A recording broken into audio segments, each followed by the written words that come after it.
Hi, so this is a recording of my planned Superman trilogy. At the end of this recording, once I've gone through the general plot of the three movies that I had planned out, I'm going to do a much better breakdown of sort of why this is in the state that it is, why I never got around to finishing the scripts or really got too far through the scripts. I'll go into that and also where I've been for those of you who are actually fans of me rather than people who are just interested in a Superman story. So that will all be put at the end. We're going to start off pretty quickly. So the idea is this is the Clark Kent trilogy. Also, at least internally, and by internally I mean by me, because I'm the only person who worked on this. It was also known as the Millennials' Death and Return of Superman. I originally came up with this idea a few years ago. Like I said, it's never going to get beyond this point. But it was loosely designed for like a trilogy of films, but a trilogy of films that were all supposed to be recorded together and then would be released back to back.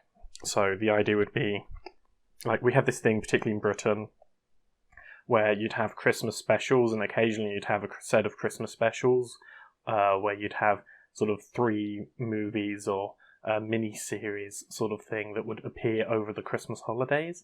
I don't think we do it as much now because of streaming services rather than TV being a big thing. But that's sort of in my mind what it should be. So for me it was like, you know, one would come out the week before Christmas, one would come out on Christmas, and one would come out on New Year's. Or maybe it might be 3 days leading up to Christmas or something. It is, however, in no way a Christmassy story. So that was the plan. That was the sort of budget I was looking at. And so that should give you an idea of sort of what the production would have looked like a little bit inside my head. So, let's start with the first movie. The first movie in the Clark Kent trilogy is called Clark Kent, the Man Who Killed Superman. So, we open up to some nice dramatic music, and we get to see these sort of still shots of Superman saving the world. We obviously have the classic sort of, cover where Superman's holding the car above his head. But we'd also have a few more of the sort of cool covers, and the rest of it would really be dependent on what we had the budget for, because this would be a place where I'd want more special effects and things and would see what we could capture. So we're going through those as a sort of slideshow.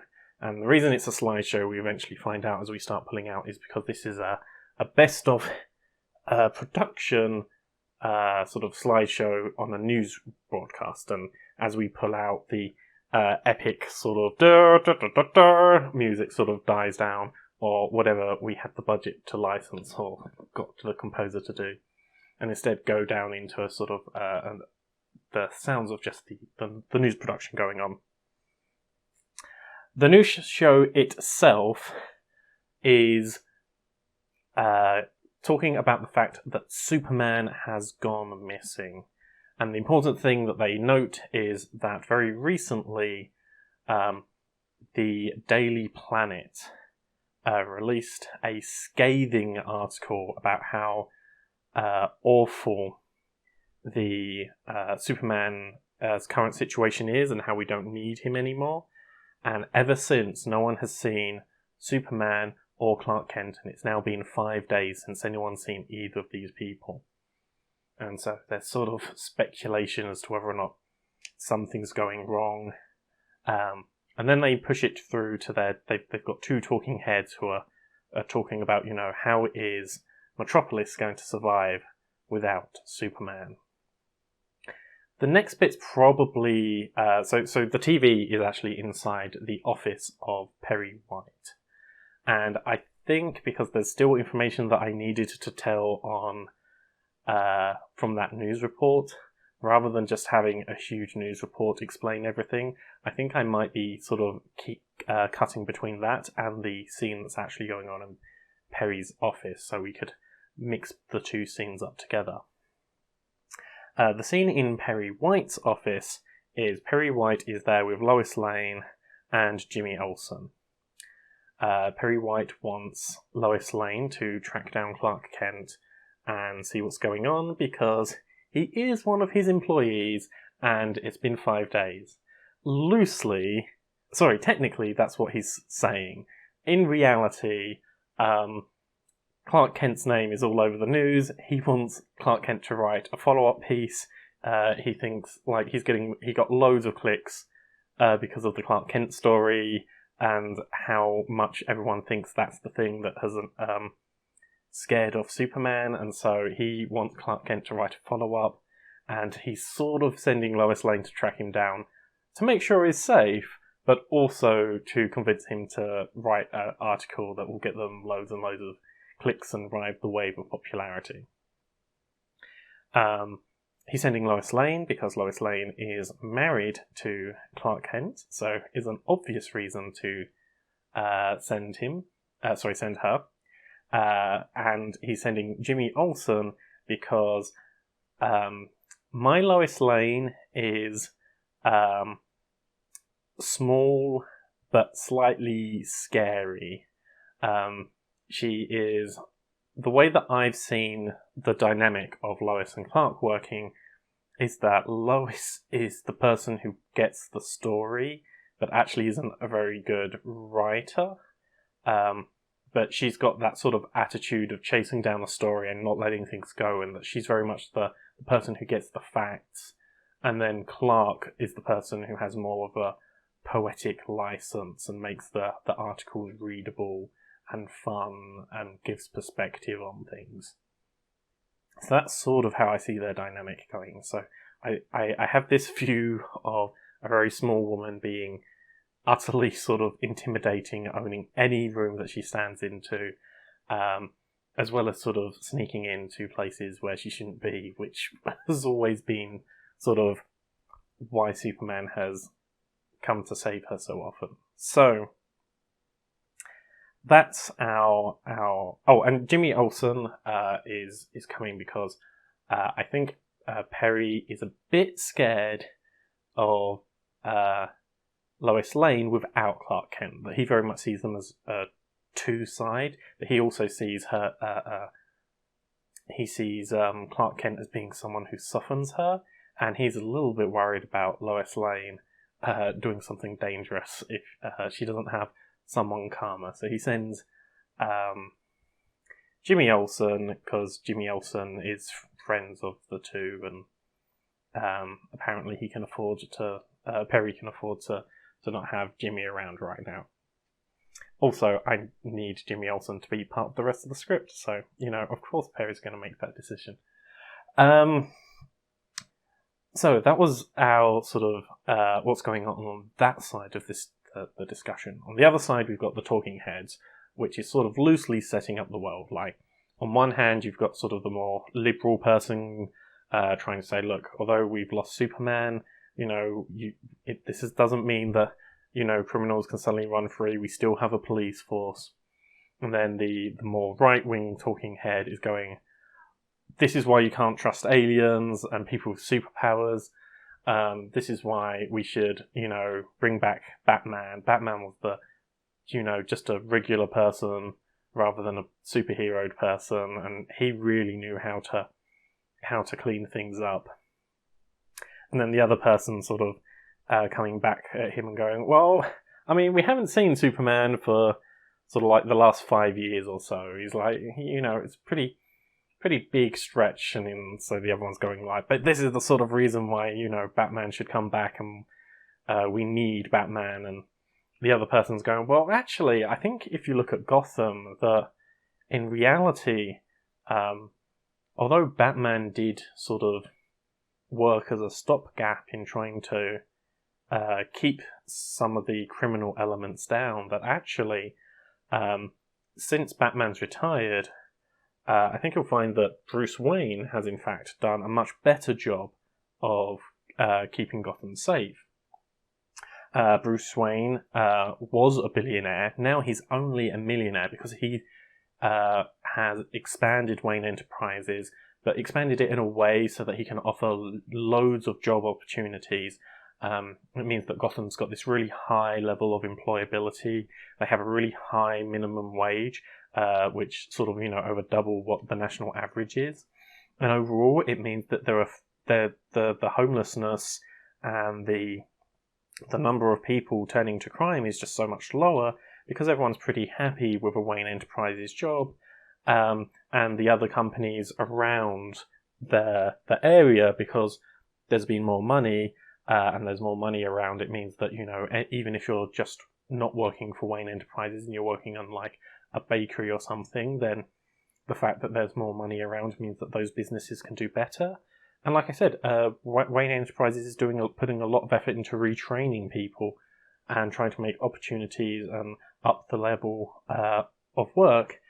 And frankly, if the Joker was to come into town, no one would follow him because they all have good, solid jobs, and there's no reason, like, him trying to put together his henchmen would just be an impossible task. So that's the debate that's happening on the TV, and we're seeing bits and pieces of that every time there's sort of like a stern silence in between Perry and Lane, sort of when they're in the middle of their arguments and they're both sort of staring each other off. We suddenly cut to a bit of this coming through, so that's sort of setting up the world. Next, really, the first third of the movie, which it's not supposed to be a long movie, so the next 20 minutes or so is essentially Lois Lane and Jimmy Olsen going through Clark Kent's old hangs, trying to find out where he is. It's not really detective work insofar as you, as an audience member, don't know where Superman is, but eventually we work out where he is, but it's your first guess. He's in the Fortress of Solitude. The reason Lois isn't going there directly is because Lois can't get there very easily because it's in the middle of the Arctic Circle. It's a huge pain, so obviously if they could have been in the middle of the Arctic Circle, you should check their favourite bars, which are just around the corner first before buying a giant plane ticket. So she's going around, they're checking out places like Star Labs, and you're seeing bits and pieces of like the evening when Clark was last in Metropolis. So in Star Labs, they're making comments that that Superman tried to visit them and asked for all of the kryptonite that they had on the off chance. Basically, I think the idea I had was that he had like small levels of kryptonite around for things like I think he could take small amounts of kryptonite so that he could get drunk better, and could take small amounts of kryptonite. He had obviously needed kryptonite sort of built into his condoms so that he could have fun without his sperm breaking the condom. So he had like kryptonite stuff, but he sort of was like trying to get them to make him a suicide pill. And obviously the scientists were like, no, I'm not going to do that. And Superman threw a hissy fit and smashed things together. And we're seeing bits and pieces of that as the scientist is sort of explaining everything and talking about how concerned he is. We go through a few other places that Clark used to go to, and we're starting to see that he was quite a nice person. We're going to like the cafe shops and things, and trying to go to charities that he used to help out at. But then at the same time, we've got the which we're slowly piecing together, particularly between Olsen's dialogue and Lane's dialogue. There's a lot of discussion about what happened, and so in particular they're talking about a trial. So the thing that really kicked everything off is Lex Luthor went on trial for doing something bad. I can't remember what it was. It's been a while since I actually worked on the script, but he'd done something bad. He'd gone to trial, and although Superman had caught him doing these bad things, essentially the lawyers argued that can we really trust Superman's perspective? And if we just assume that everything that Superman says is true, if he's the only person who saw something, then how can we possibly hold people accountable? And Lex Luthor's such an important person of the community, and a real upstanding human, and basically they manipulated the jury into giving him to letting him off. And Superman was frustrated, and that's why Clark Kent released this article, which essentially said, what on earth is the point of Superman? If you're not going to convict anyone, Superman should go off and die, basically. And that's the last we'd ever heard of anything. Eventually we reached the point where they searched all the places, they phoned up Clark Kent's family. They've gone to see Ma and Pa in Kansas, and they went to see they went to see Clark's cousin, because sometimes he goes to see his cousin. So his cousin, who is Cara Danvers, but in this world, this is setting up Cara Danvers as Clark Kent's cousin. So she's related to the Kents. She's not related to the family of L. In fact, Clark doesn't even know he's from the family of L in this world. So we get to meet some characters like that. We're slowly piecing together, the sort of person that Clark was as this nice, friendly, generous person, but also sort of trying to see, sort of everyone's very concerned about him and about, the things that were going on, and that's sort of the setup to eventually they decide that, or Lois decides that it's time to have a look in Antarctica, to go to the Fortress of Solitude, and the only person she knows who can get there easily is their sort of friend, Bruce Wayne. So she goes to visit Bruce Wayne. At this point, Jimmy Olsen starts going through. Basically, Lois Lane can't hide anymore from the fact that she has to reveal to Jimmy Olsen that the reason that they know Bruce Wayne is because Clark Kent is actually Superman, which Jimmy Olsen didn't know. Lois Lane does know because she's married to him. We go through sort of Jimmy's a bit in shock. I had one of the few pieces of dialogue I had, because mostly I went through writing jokey moments that were there. So I had this nice moment where Jimmy Olsen sort of getting a bit confused, because at one point he, when Lois Lane had obviously been all the front covers, sort of being rescued by Superman, and he'd actually photoshopped Clark Kent's head onto Superman's body while rescuing Lois Lane, and he was like, "But I photoshopped that guy onto that, and you're telling me they're the same person?" And Lois Lane takes this opportunity to say, "Yeah, that was a bit weird. Also, why did you do that? Because already you knew that Clark liked me, even though I wasn't necessarily acknowledging that, and you decided to put his head onto the body of someone who, let's assume that they weren't the same person, right? Let's assume that Clark Kent wasn't Superman. Saying, hey, your girlfriend hangs out with Superman all of the time, or the person you have a crush on is Superman all the time and you'll never measure up. isn't exactly helpful for anyone. So she sort of was like, look, I wasn't allowed to make a big deal about this because I wasn't going to reveal anything for Clark. I realise now in hindsight they were dating at the time.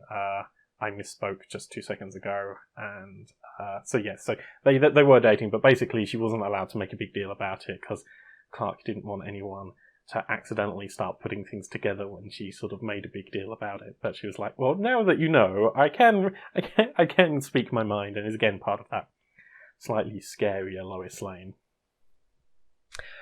But yes, so the end of the first act is we have our three people going off to see Superman, who we then finally get to actually have an up-to-date shot of, and he's sort of in the middle of the Antarctic, having mostly smashed the Fortress of Solitude to pieces because he's an angry person and has lashed out. And when you have the sort of power that Superman has and you punch a wall, you go through and take out most of the wall. And we just sort of see him laying in the middle of the snow in this sort of crushed building made of ice. From here on out, a lot of it wasn't written. The main part of this was essentially about taking a person who was broken and had lost faith in themselves and the world and trying to bring them back from that dark place. It was about trying to save Clark Kent when he's honestly in a point where he's sort of lost all hope. And as you all know, Superman is beyond anything else a character about hope and the belief in humanity. So part of that is that interest of seeing the character who is probably most in fiction, believes most in humans, having lost that faith. So there'd be lots of things that we'd explore, like, for example, Superman can't just go over and, because that's the thing, like, if Lex Luthor is going to carry on, if Clark Kent can't, if Superman can't take Lex Luthor and go, oh, he did this bad thing, because he'll just get off in jail, in the courts again. And if that means that he can't enforce any law, what's really going on? And the more he starts to think about the fact that,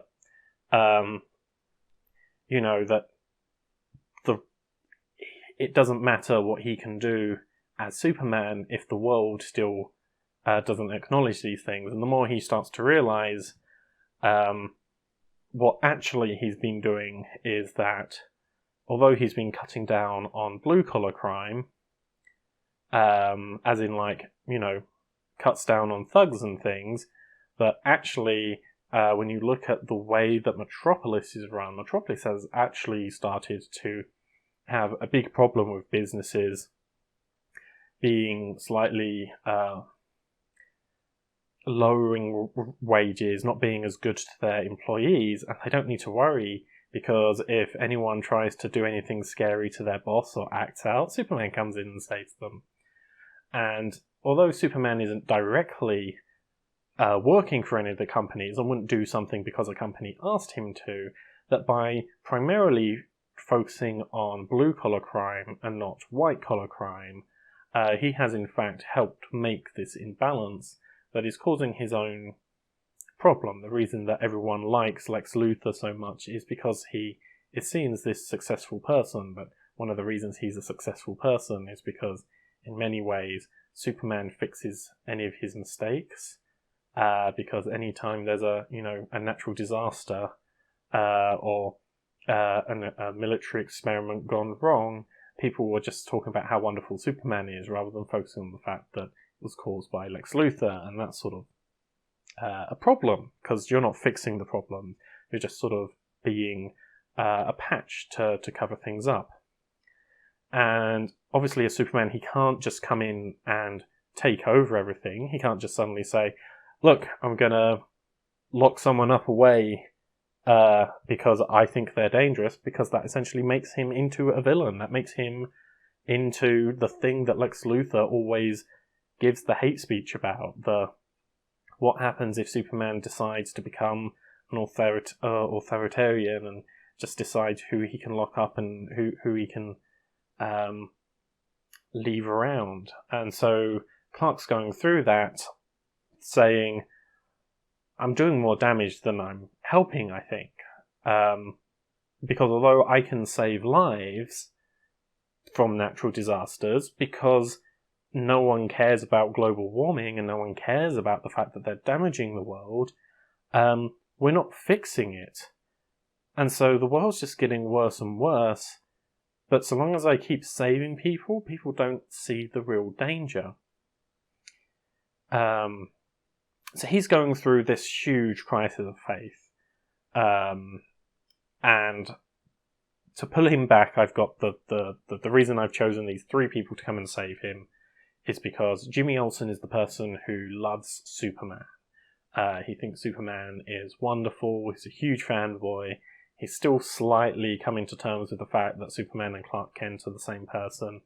But he's someone who believes that the world is a better place with Superman in it, and is a full proponent of this is why we need Superman.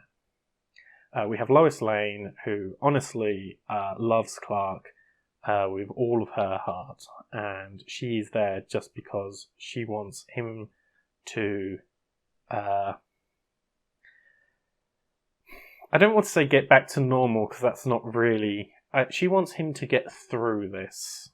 Let's put it that way. I mean, I think she understands that you're not going to go back to the way things are, and that this is something that you have to learn. But I think she also doesn't... She needs happy, optimistic Clark, as well as happy, optimistic Superman. And she's a little bit uncomfortable in this position, but she obviously wants them to pull through and to see what's going on. So she's there for Clark. We've got someone there for Superman. And then Bruce Wayne is kind of there because he both understands what it's there like to be a hero and what it's like to be to come out the other side of that, because he has made a change as Bruce Wayne.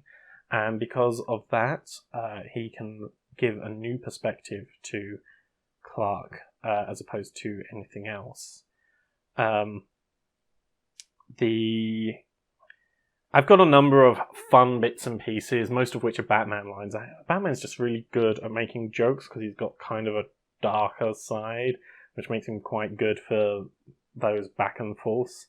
So I've got bits and pieces in there where I was trying to plot things out and stuff. So there are bits and pieces about, do you still have the Batmobile even though you've given up being Batman? And he's like, oh yeah, of course I've still got the Batmobile. And it's sort of like, I've got a backup plan, like, in case, if Superman ever went bad, Batman would return.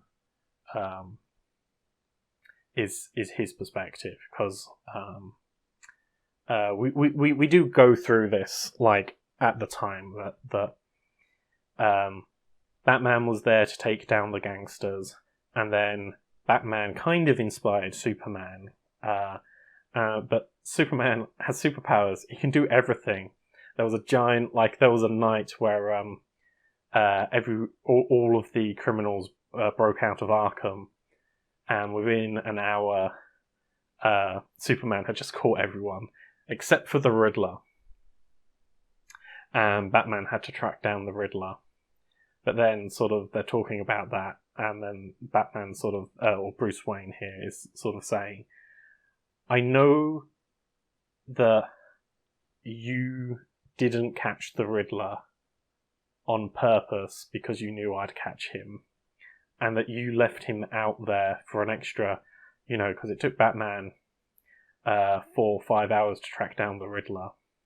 And it was like, look, I know you thought the Riddler's less dangerous than the others when he hasn't got a plan, which this wasn't necessarily planned by the Riddler, so it was a safer bet for Superman to leave him around.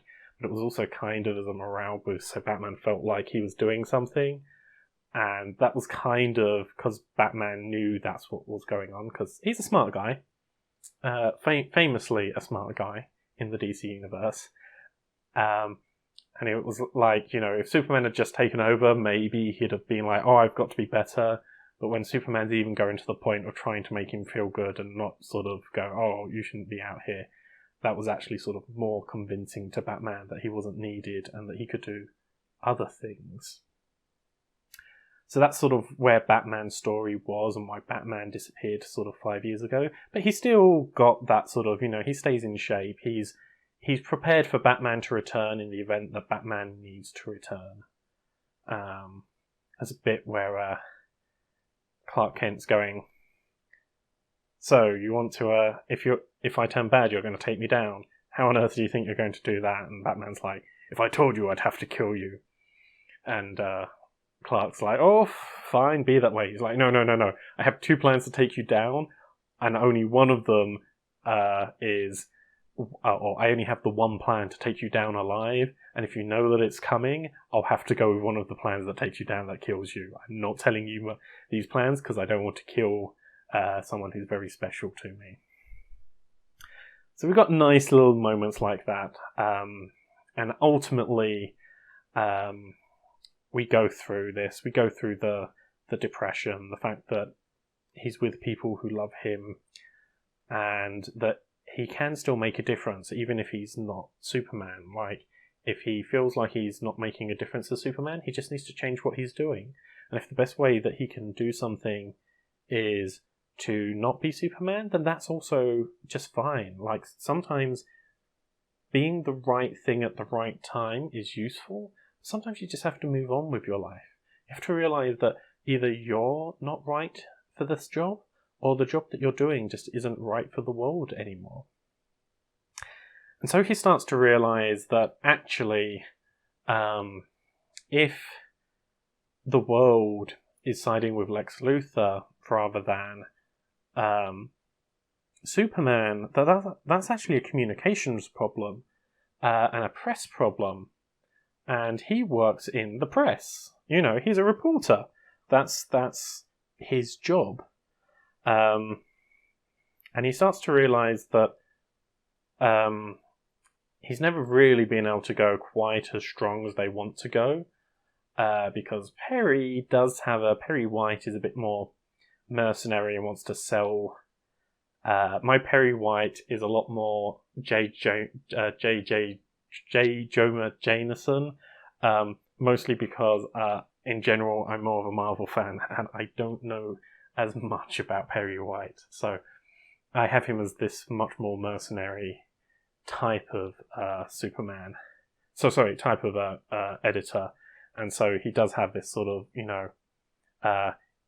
he's not quite like Superman is a villain, but he's more of a, let's do celebrity gossip rather than let's try and take down giant corporations, which is weird because obviously that's what Lois and Clark do, but they're the only ones who really do that on the staff. Everyone else is doing much more fluffy pieces, and Perry very much is moving away from that side of thinking. And so I think there is a point where sort of Clark Kent is starting to realise that maybe Perry White is in fact a bigger threat to him than most of the supervillains out there. And so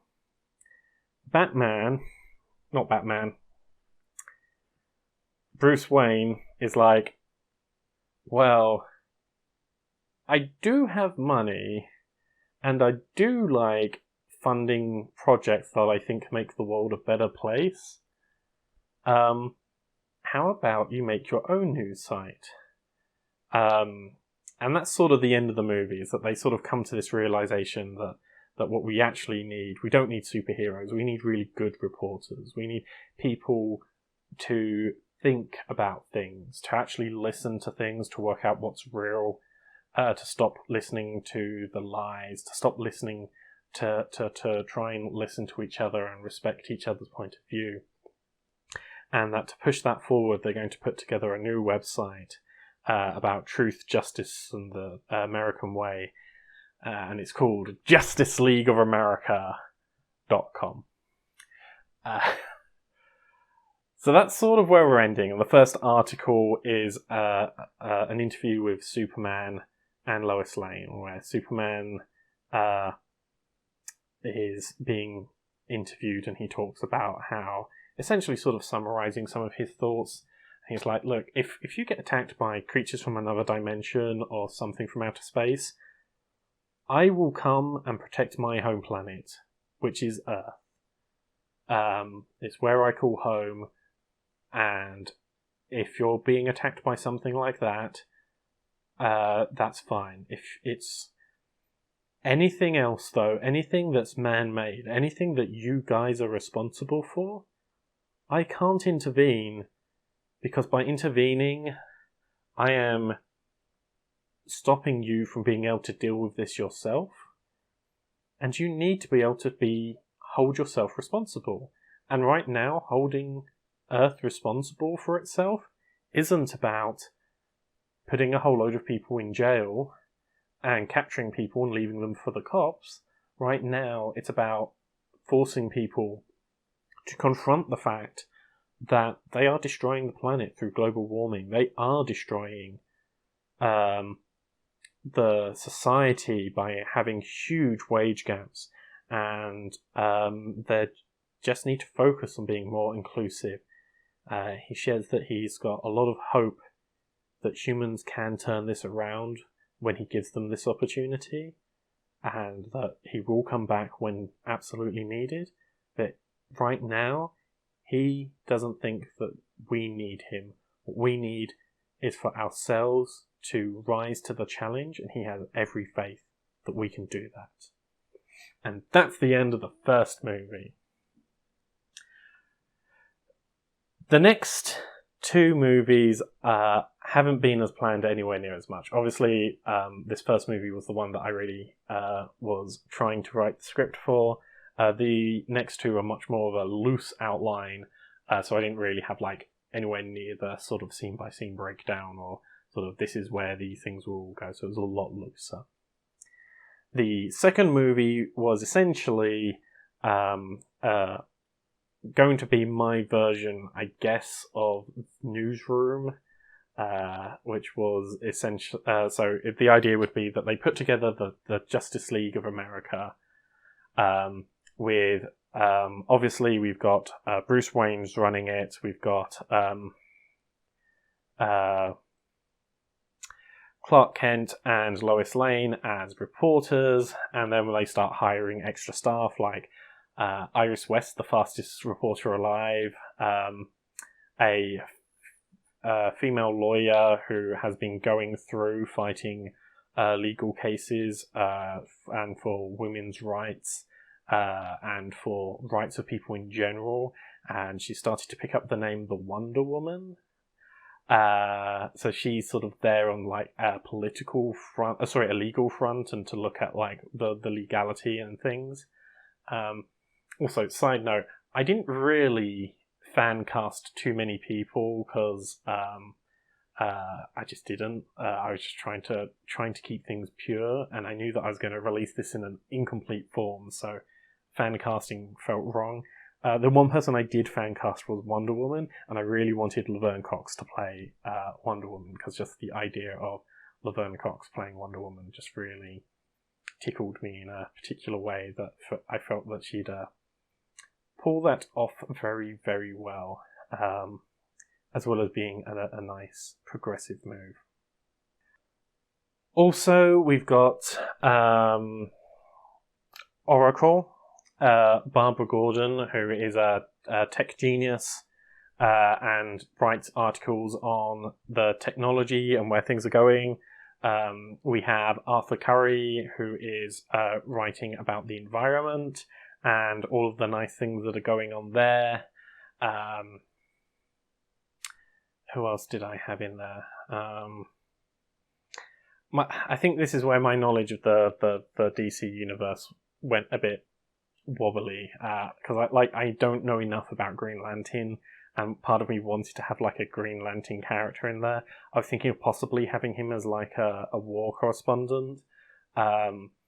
And then I didn't really know what I was doing with someone like Hawkgirl or stuff, but I definitely wanted to have most of them represented there. And so in particular having... I know who I've missed out. The last person I missed out was Oliver Queen, who is there about... he does a lot of... because his father used to run businesses, he used to go through like lots of doing... forensics, but on accounting forensics. So he'd do these articles where he'd point at like bring up legal documents and stuff and be like, this is where they screwed you over, or this is where you can see that this was linked to this.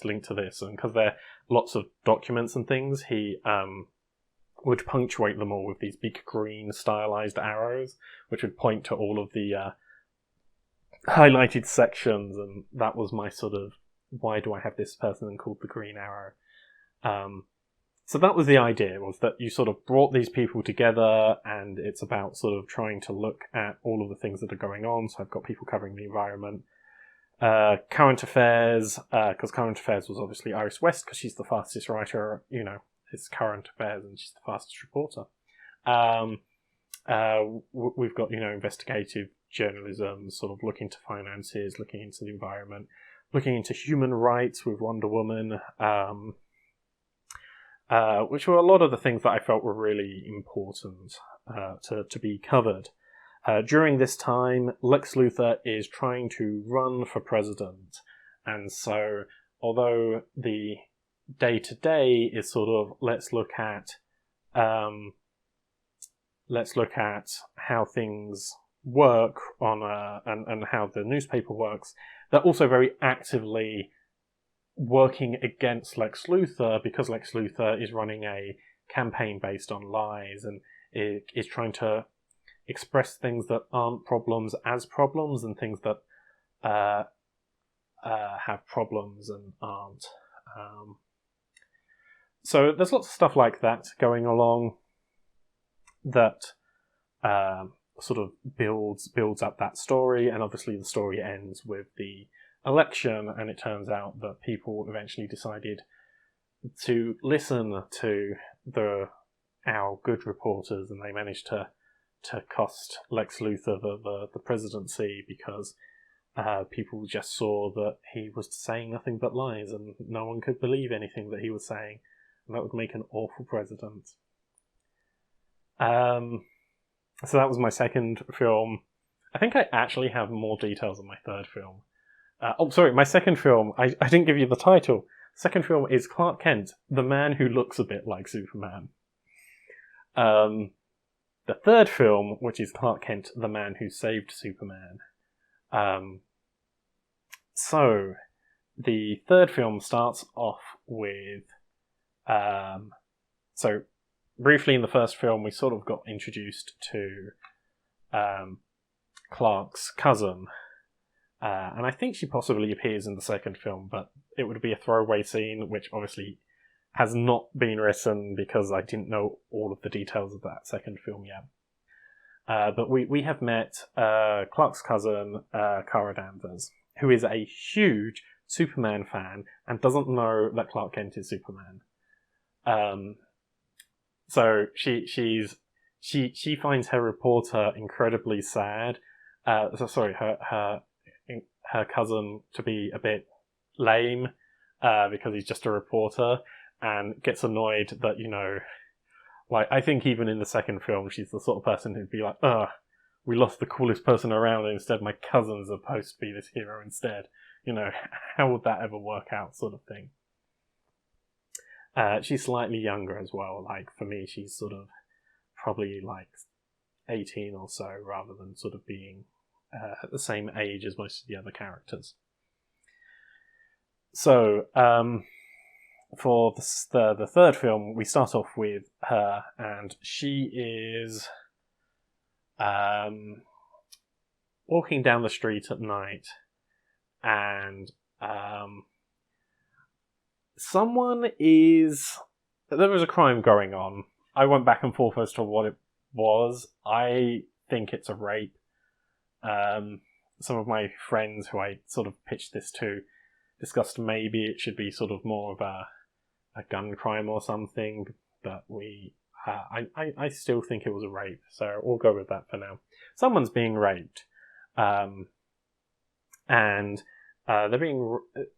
I mean, we're early on in the rape, and much as I don't want to minimise it, because I totally respect that anyone who's in this situation, this is no laughing matter, but it's that sort of TV, a rape's about to happen, but we're not actually going to show you anything situation. So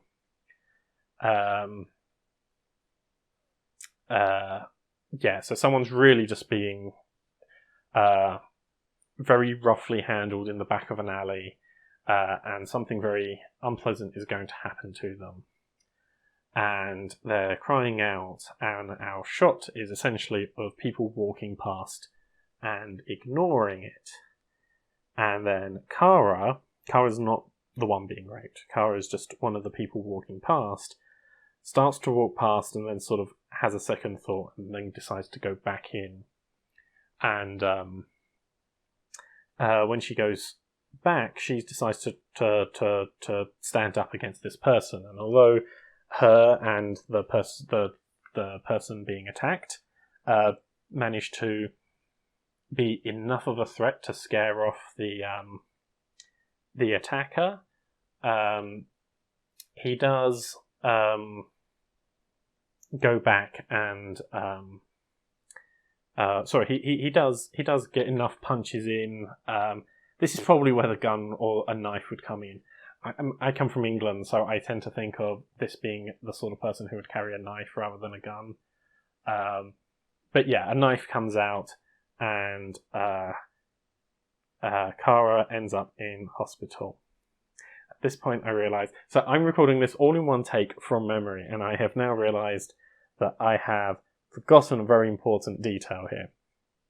So Cara comes in to break it up, but when she's like, hey, stop that, and the person turns to her, and then, so she has her blouse on, she's dressed up, she's got a suit or something. Anyway, she undoes her blouse one button at a time, and underneath she's got a Superman t-shirt on. So she very slowly, one button at a time, and then sort of pulls back the blouse and says, look, I'm not going to let you do nasty things to that person, because that's what Superman, her idol, would do.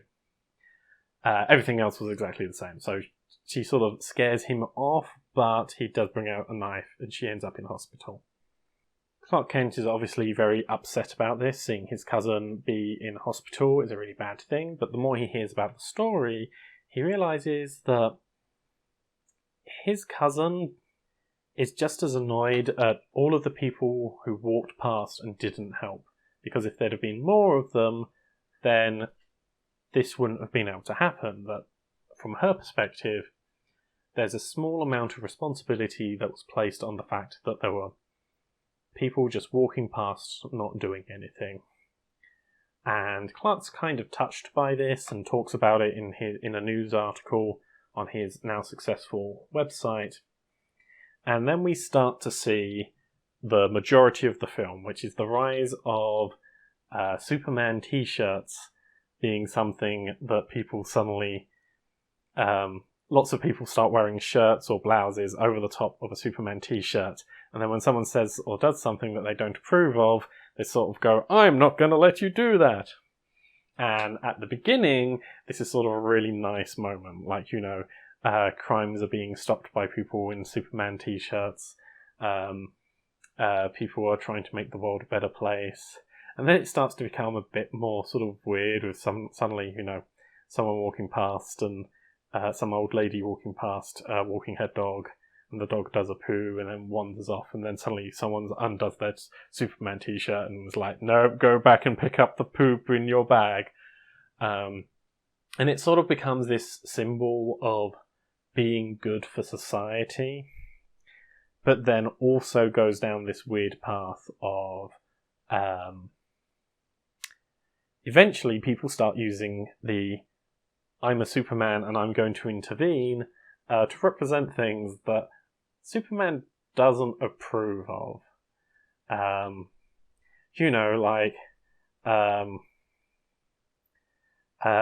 trying to use the. Let's say someone comes into your toilet, and for some reason, I don't mean like your toilet cubicle. I mean someone comes into the bathroom that is supposed to be designed for a particular gender, and you don't approve of the person who's just come in, even though they identify as the gender that they come in, and they start being, no, I'm Superman. I'm going to protect my toilet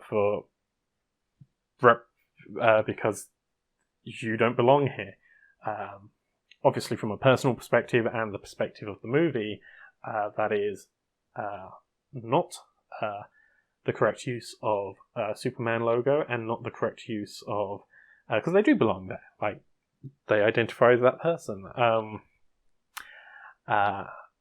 not going to go fully into toilet politics, but that's the sort of events that start coming up where it's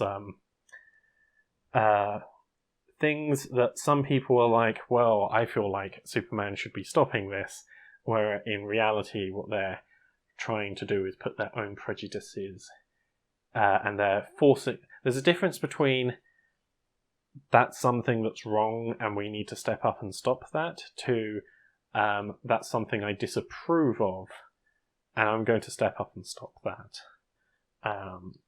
Because just because you disapprove of something doesn't necessarily mean that you have the right to interfere with something unless it's actually actively doing damage to people. So I think Superman comes back to start trying to deal with these people and try and sort of police his accidental police force. The thing's kind of about toxic communities. There's this sort of it might be more of a personal thing because I come from the world of YouTube, and when you've got fans on YouTube, this didn't really come for us, but there is a level of you can't control who your fans are, and your community can become something that you disapprove of. Like I said, our community as a whole never turned into something we disapproved of, but we definitely had fans who would quite happily not be our fans and we disapproved of. We didn't meet too many of them, but there was one or two. And then I definitely know other people in that industry where they have a much weirder relationship with their fandom because of what the fandom represents and what the fandom thinks that they stand for, when it's not necessarily what they stand for. And you see this happen all over the place, and we also see it with like toxic fandoms in things that I like. Like, there's lots of I know some people find the Steven Universe fandom to be have some toxic elements. I think Rick and Morty definitely has some toxic elements, but I do enjoy both of those shows, and I do enjoy having other people who enjoy those shows. Steven Universe, I feel, is very anti having a toxic community as a theme, and I've never really come across the toxic side of that. I am much more familiar with the toxic side of Rick and Morty, and I think that Rick and Morty isn't exactly the opposite of a toxic show. It's so I can understand where that comes from a lot better, and I don't think it's quite the same in its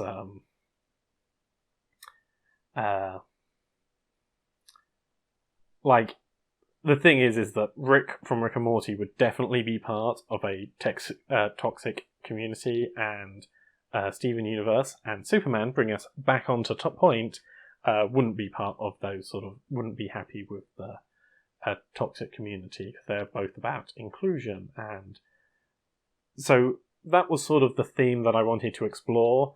I knew what I wanted to do, but I didn't necessarily have all of that mapped out as to what was going to happen and all the beats. I didn't know that I wanted to end this film and the trilogy as a whole with Lex Luthor returning, because he's obviously he's mostly in the second movie, he's a little bit in the first and a little bit in the third movie. And he really returned because essentially after he basically got destroyed by the Justice League of America because they exposed all of his lies and all of the bad things that had happened that he was responsible for, he's really fallen from grace, and he blames Clark Kent for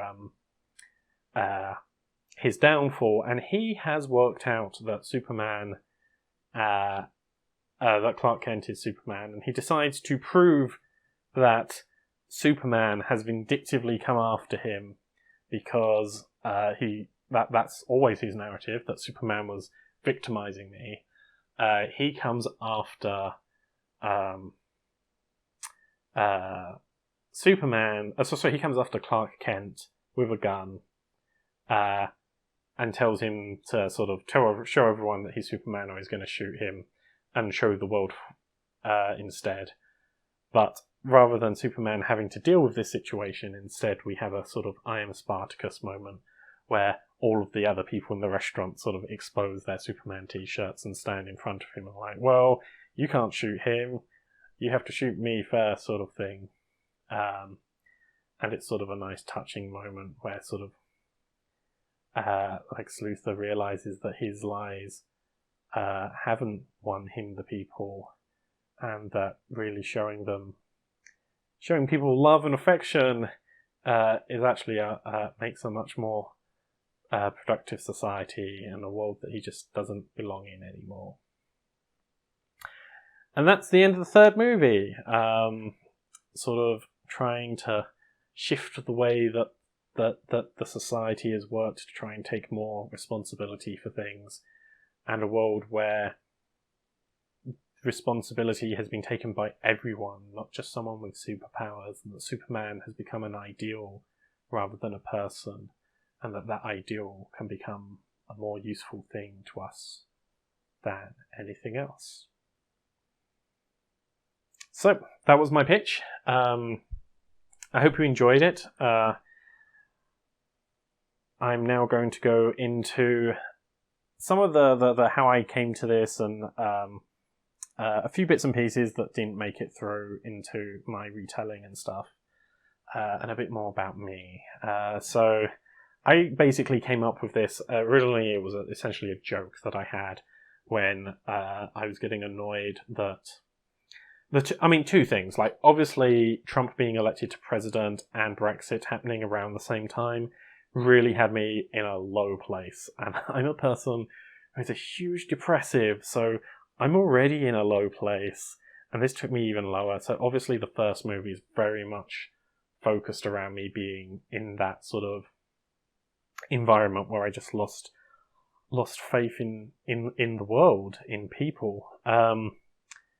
And then the other side of it was also that obviously with Trump giving so many lies, I ran this joke that we don't need Superman right now. What we could really do with is a good reporter.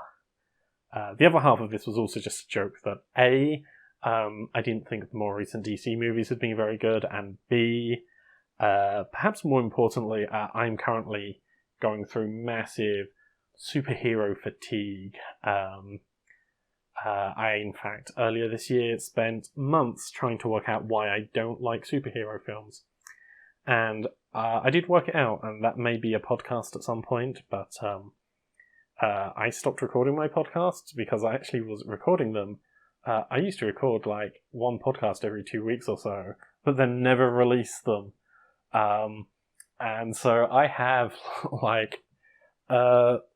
20 or so podcasts from a few years ago, and then I stopped even recording them because I wasn't releasing them. So if I decide to get back into that, I may go into those, but right now I just wanted to talk about this story, because I realise now that, particularly with Trump now having been out of office, part of me is hoping that it will be less relevant going forward. I also realised I just had other things I'd rather write than this. And I also don't think I entirely had the ending down right, because part of this was about going in and out of depression, but I don't actually have an out of depression. So I think there were bits I can write really well, but I think there are bits that are just theoretical to me, because my particular type of depression is one where I am constantly depressed, at a sort of, as far as depression goes, I'm generally towards a more medium side, and depending on which antidepressants I'm on, depends on how depressed I am. But the depression is obviously a huge part of me, but I've never managed to beat it. My antidepressants have never got me out of depression. They've never even given me a breather as a gap from depression. I used to essentially be able to count how many non-depressed days I had a year on one hand. Like, I can't remember. I think back at university was the last time I had more than a week of non-depressed days back to back together. In fact, even just non-depressed days back together, I haven't had since university, which for me is now a decade ago. So for the last decade, I have not had 2 non-depressed days back to back. I don't think I've had a year where I've had more than probably like 6 non-depressed days over the course of a year. So for me, it's a pretty big problem. And I mean, even more recently, I would say that I just haven't had non-depressed days. I've only been getting 1 or 2 non-depressed days a year. So it's really affecting me. It's always really affected me. And that's also one of the reasons why I'm much better coming up with ideas than following through, because the depression just, like, when I'm on a roll, I can have a small roll, but it doesn't take much to let me fall, because that's sort of how my depression works. So part of this came from that. Part of this came from part of this was my own depression and trying to work out my own depression through a story about superheroes, and then the other half of this story was about the fact that I kind of got fed up with superheroes, and the joke was, I don't want a Superman movie, I want a film about Clark Kent being a really good reporter. And then once I built that into the fact that it would be really interesting to have a more depressed Superman and to try and run that as a storyline, I realised that I was actually creating something that was interesting. So that's sort of where the first 2 came along, and then the third film was sort of what would I like us to do? I'd like us to take responsibility. So that's sort of where that 3-step program came along. I did start writing it. I didn't. The thing is that. So I'm mildly autistic, so I have a problem when writing characters, because I'm not very good at capturing. I think, let's be honest, I'm not very good at capturing emotion. Like, I can analyze things, so I know how to build a scene up to create lots of emotion. And I'm very good at creating scenes and dynamics and situations, but I'm not the best when it comes to being able to fulfill those situations. Back when I used to write with a friend of mine, we used to make the joke that he would write... I would write 90% of the first draft, and he would write 90% of the final draft. That being because I was much more about structure, building things up. Both me and Dan were both pretty good when it came to comedy, so jokes would be 50-50. But a lot of the wording was very much stronger on his side as opposed to my side. And in fact, he did a lot more of We also used to make the joke that I'd write the monologues and he'd write the dialogues. I was always very good at knowing what someone would and wouldn't... I was very good at knowing what someone wouldn't say. So I was always much better when we'd suddenly write a line of me going, oh, it's a good line, it's just not right for this character. I was much better at doing that and understanding, the character, where they're coming from, why they've got to that situation. Like, all of that stuff I had down perfect. Making that person not sound like me, huge weakness of mine. And so I really need a co-writer to help bring that out of me, and I didn't have one. So the way that I kind of balance against this is I have to build that character up as well as I can in my mind. And for me, that's also the world and their history, because the more I know about, why is a person here, why are they doing this, the better I can get into their head. And because I'm not the sort of person who can just naturally write a character without knowing who that character is and why they're there and doing everything, I wasn't going to get what I wanted. And even if I had written all of the backstory of all of the characters and got them all there, it still wouldn't have been as good as anything else. In fact, if I had carried on with the production, I probably would have handed it off to someone else. Probably my friend Dan, who I used to write with, to do a draft of it, just replacing most of the dialogue with something that flows better and is more effective for him. So that was one of the reasons why it didn't really get too far. I think the other thing is because the first one was so much about depression, and I didn't really want to keep living in the depression. I think there's a good bit in there's a good line in my favourite TV show, Studio 60 on the Sunset Strip, where someone's talking about breaking up and how a musician is talking, and the person asking them, they're like, oh, every time I break up, it's really awful. It's like, but you write great songs about the breakup. She's like, yeah, but the songs come after the heartbreak, not during the heartbreak. And I think I sort of had that situation, particularly with depression, that I couldn't really write about it while I was depressed. And so I didn't really get very far in writing that part of it, because honestly, if I could write myself out of depression, I'd have done it back when I was a teenager and I started getting depressed, as opposed to now being a person who spent over half their life depressed and not being able to be happy, because that's not a choice, that's just a reality that I live in. So that was there. That was something that slowed me down. And then I did write a lot of the backstory for extra bits and pieces, which don't necessarily make it through into the script. Like, okay, what do we have that I didn't make through? So I worked out that my Clark Kent doesn't know about his family, and that's because he has the spaceship from when he crash landed, and essentially I like the idea that Clark Kent's family were scientists, because they sort of saw this coming and built the spaceship to save him. But I like the idea that they created a really complicated OS system that was really based around complicated texts, because they weren't really artists.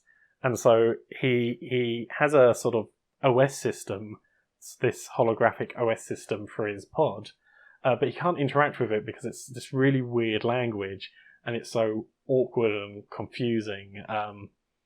And so that's sort of where he started this love of language. And I like this idea that Superman went through and learned lots of different languages, because by trying to explore different languages and understand languages better, he was hoping to translate his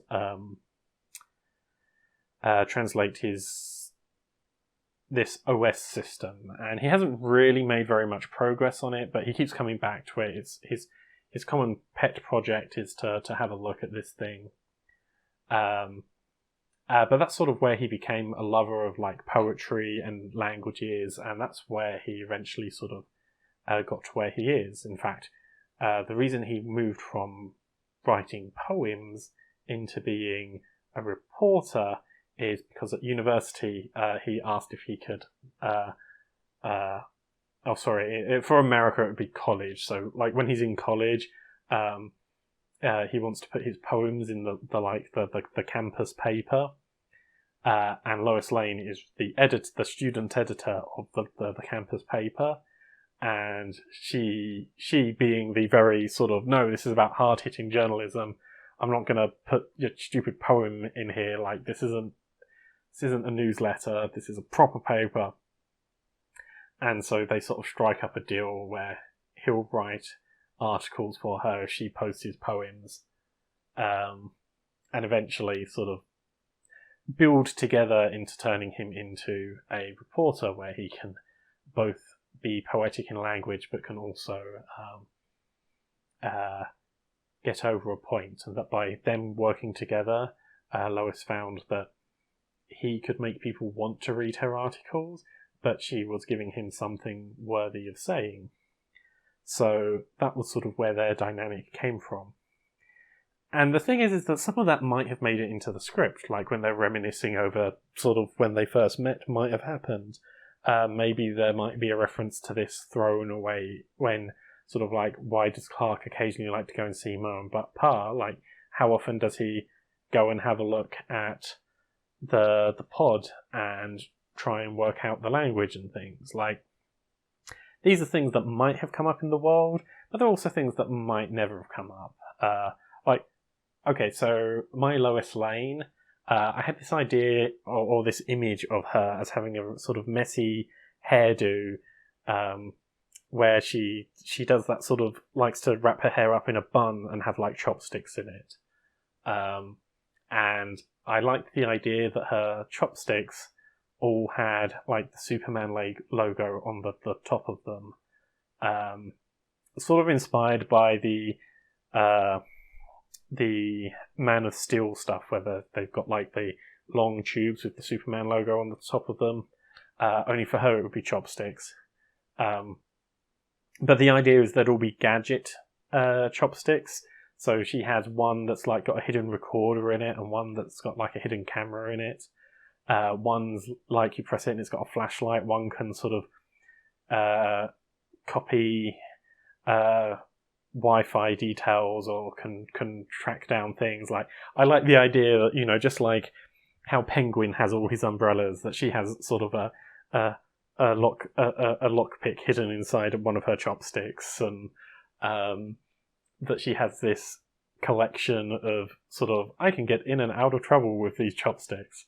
One of them's obviously just a pen, like she can just click on it and the pointy end sort of disappears and there's a pen inside there. And again, I don't know if that would have made it into the movie, but I liked that sort of building of the world, structuring things. I really liked the idea of having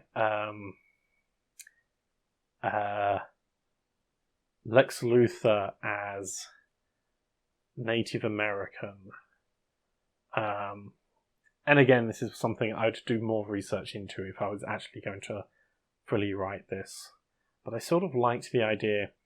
Personally, I like it because it's quite against type. You tend to see a lot of Native American characters representing a love of nature. And so to have him as this sort of tech person who runs a big company was slightly against type. You also tend to think of them as being people with long hair, so having them completely bald also was something that slightly appealed. But I also, more than anything else, liked the idea that Lex Luthor has a heritage of the Native Americans. It's the Thanksgiving story. The Native Americans were nice people who looked after these incoming people from another place, and then they took over and destroyed America and took it for their own. So the idea that Lex Luthor, who constantly tells the story of Superman, looks like he's nice now, but you just wait, he's going to turn on you, he's going to destroy this planet. The idea of them having this heritage connection to that story, the story of the American, well, I guess from their perspective, the invasion of America and the destruction of America. So having like that be the foundation of why they have that belief was definitely something that I found interesting. But again, I'd have wanted to have done more research into that. I don't know very many Native Americans, which isn't surprising because I come from the UK and there aren't very many Native Americans in the UK. But yeah, it's so it's stuff like that where I was trying to build up, like, where are things, particularly sort of trying to work out, where did Batman go? Was there a Robin in this world or not? And some characters I sort of, so like I don't have I do have a Barbara Gordon, but my Barbara Gordon is a tech genius in a wheelchair who reports on tech news and is a strong personality in that world, as opposed to she used to be Batgirl. Her dad's still chief commissioner, and she still has a connection to Bruce Wayne through her father, because obviously Bruce Wayne is active in Gotham and looks after the police force, and so him being commissioner means that they do still have a connection, but it's not quite the same connection that was in the comics. I definitely put a lot of effort into trying to make this feel like its own world, in part because I didn't have to then learn the original world, and in part some of this was because I like creating my own universe. It's one of my stronger points, I think. So even here, where I didn't want it to be too different, I still wanted it to feel like its own thing. So that was a big important part of me, and trying to get that working. It also meant that it's a reasonably good excuse if you want to say something very controversial about a character. Like, if anyone turns to me and is like, Superman would never want to commit suicide, I can be like, well, it's my Superman. It's not the normal Superman. This isn't the Earth 1 or Earth 2 Superman. This is Superman in this particular Clark Kent timeline. And so because of that, you sort of allow yourself that a bit more freedom. Also, I obviously had big changes for a lot of the characters who weren't Superman, like particularly obviously Batman mostly being a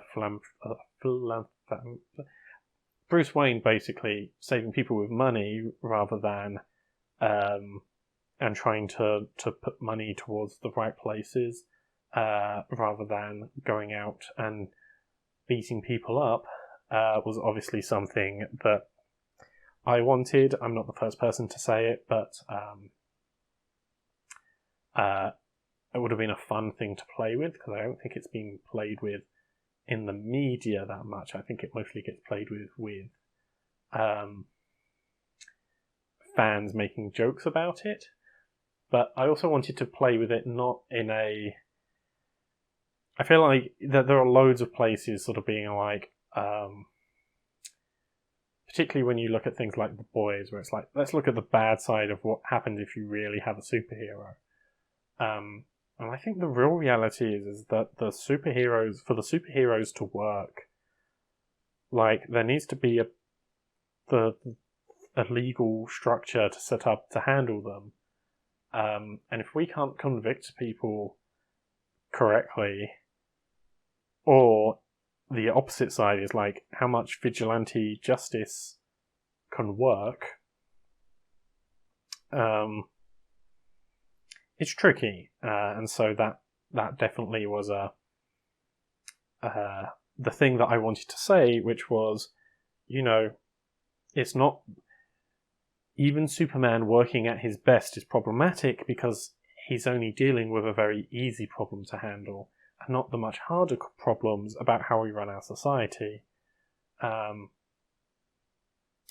yeah, this was very millennial, and I could tell that it was getting very millennial, and I sort of just lent into that and was like, I'm only making this for fanboys and maybe just fans of me, like maybe not even for fans of DC. So I slightly moved away. So I slightly leaned into that, going, well, this will be fun, and it's not really meant to be taken too seriously. And yeah, I got a little bit lost in trying to come up with details that would never make it into the plot, which was important for me to be able to write, but also meant that I didn't actually get very much written, even though I spent quite a bit of time on this. I think my other thing is that right now I just have other things I'd rather be writing. I think they'd both be better for me, and I'm also hoping that we're slightly out of this. And I think also some of my views have changed. Back here, I felt like people telling lies was the big problem. And I still think that's a huge problem, but I also think that there are other issues, particularly with cancel culture. The idea of how do you separate people from what they do and what you support has started, particularly for the last few years. After I'd started writing this, those have become bigger questions for me that I would rather explore, if only for my own state of mind than for anything else. And then there are other things that I'd rather write just because they'd be more fun for me to write. And the main reason for me pushing this particular idea so far as I did at the time was because it felt very time sensitive, and I'm now starting to hope that it's less time sensitive. I don't think all of our problems are going to go away overnight. I think we're still going to keep having problems going on to the future. Politics isn't going anywhere, and it looks more and more like some of this division, which I didn't realise when I was writing this and have realised since is a lot more due to the way that we consume media and consume news. And these obviously were things that weren't in the script at the time. And I think those are things that I would need to examine again before going back to this. But I also think that without a figurehead like Donald Trump, it's not that we won't have the same problems. It's more that if you listen to the news reporters right now, they'll tell you that more people came out to vote against Donald Trump than voted against any other president in American history. And I think that's one of the reasons why I felt so confident writing that, knowing that everyone else was going through the same thing. If I was to really focus on this and try and get it going again, I'm not a fast worker, so this would take me still another 6 months or so, and by then Brexit will be it will be a catastrophe, or it will be have started to have cleared up, but we will at least be in a different situation. And I don't know, like when I started coming up with this was a lot closer to people voted for this, are we sticking with this, why are politicians trusting this decision, sort of thing, in a way that just isn't the case now. I'm not feeling that same anger. And much as I'm fairly confident that Joe Biden is not going to be anywhere near as much of a I would like him to do far more. I would like the Democratic Party in America to do far more things than I think Biden has any interest in doing, and I don't think he's anywhere close to being the anti-Trump. But I do think that he will be competent enough that this, in a world where you've got Donald Trump, this reflected how a lot of people would feel. I don't think that's going to have the same effect in a world of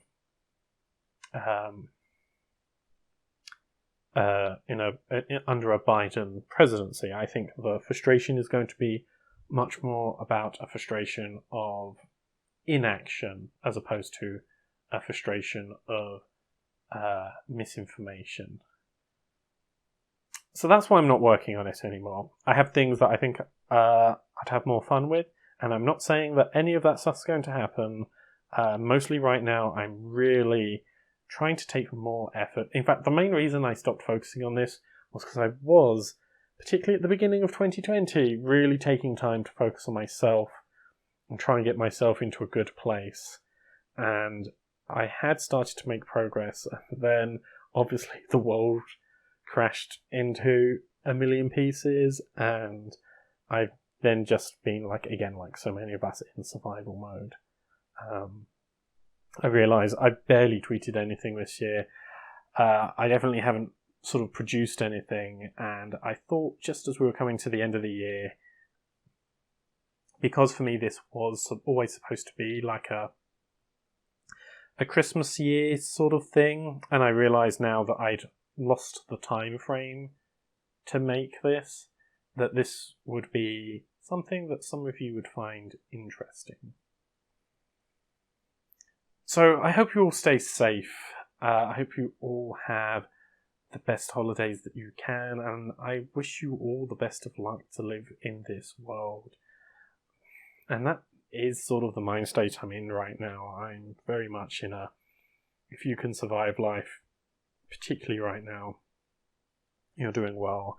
I know that there are so many problems out there that so many of us are going through, and I'm very hopeful that the next year we are going to stop causing problems. But we're not going to fix the problems. That's the thing. I think things will stop getting worse sometime next year, probably around the halfway mark, maybe slightly later. But we are still going to be dealing with the ramifications of 2020 for a long time, and I wish you all luck with that. I guess it's not quite the same as Happy Christmas, but it's the best I'm afraid I can do right now. Thank you for listening, and I hope you found that interesting. Bye.